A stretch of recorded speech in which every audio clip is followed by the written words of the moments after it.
trustworthy, person who you can look up to. So they are the upright character. So when they came and said, God has given us a message to tell you, you automatically know this man has never lied. In fact, as Muslims, the prophet that we are talking about, the guide, is called Muhammad. His name is the praiseworthy one, the one who's praised, praiseworthy and the one who's praised.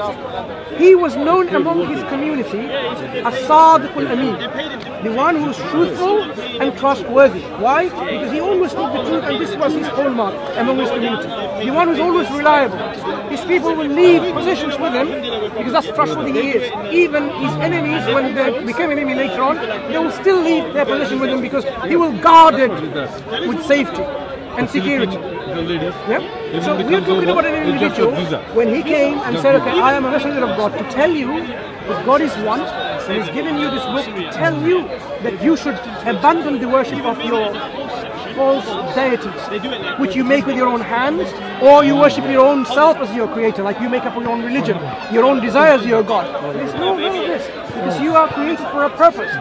So, of course, a lot of people didn't need any proof and evidence, they just believe. But others said, how can I believe in something? No, revelation came to you from 7 heavens, above the heavens and so on. So this revelation, this message that he brought, which is the Quran, itself was an evidence to them.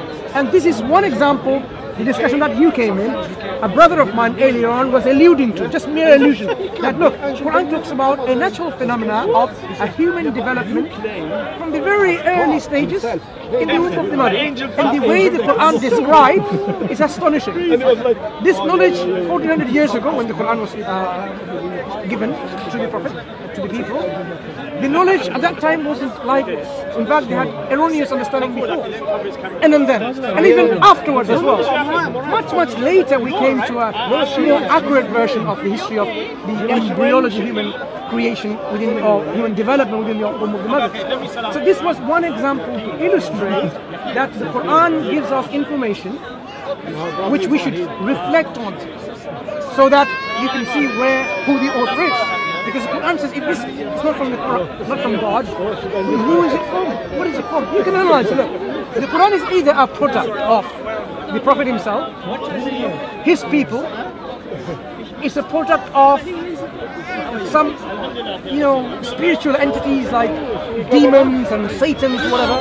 People postulate, or it's from God, as it says.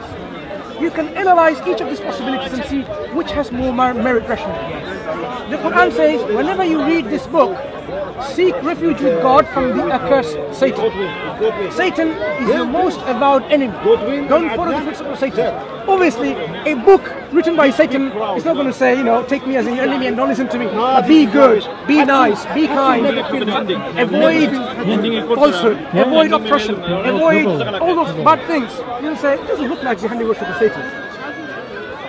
Is it the work of the Prophet himself? Now, I'm just giving you some things to reflect on, right?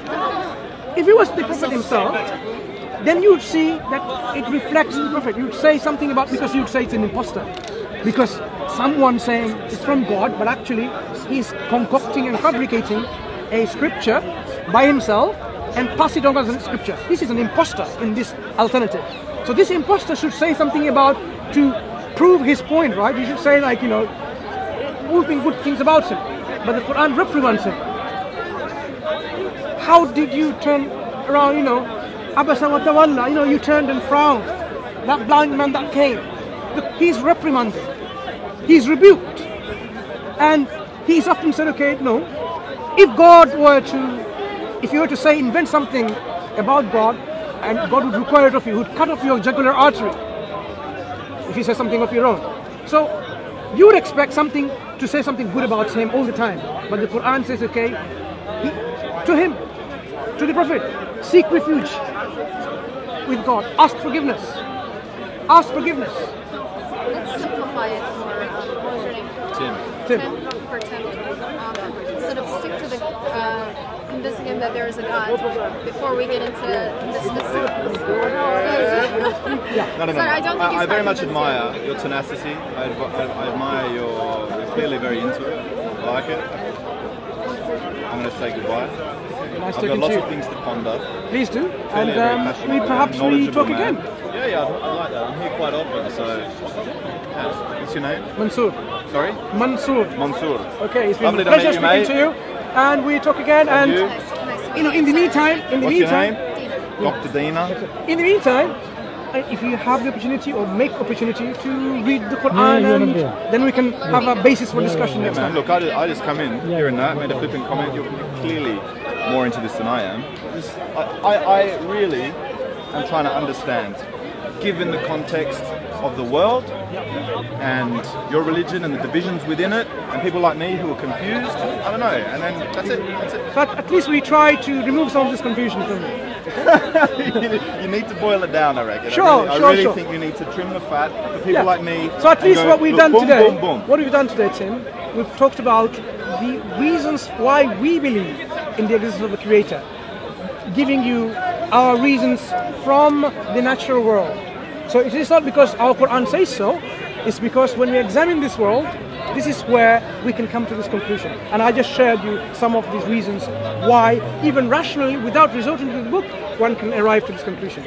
In the next meeting, perhaps when we talk, we can talk more about the book, illustrating and proving and demonstrating to you why this is indeed from this Creator that we are rationally coming to accept. Awesome. I look forward Okay? to it. All the Next best. Sunday. See you, mate. Take care. Cheers, chaps. You're supposed to pay before you go. Oh shit, man. Sorry. Assalamu alaikum.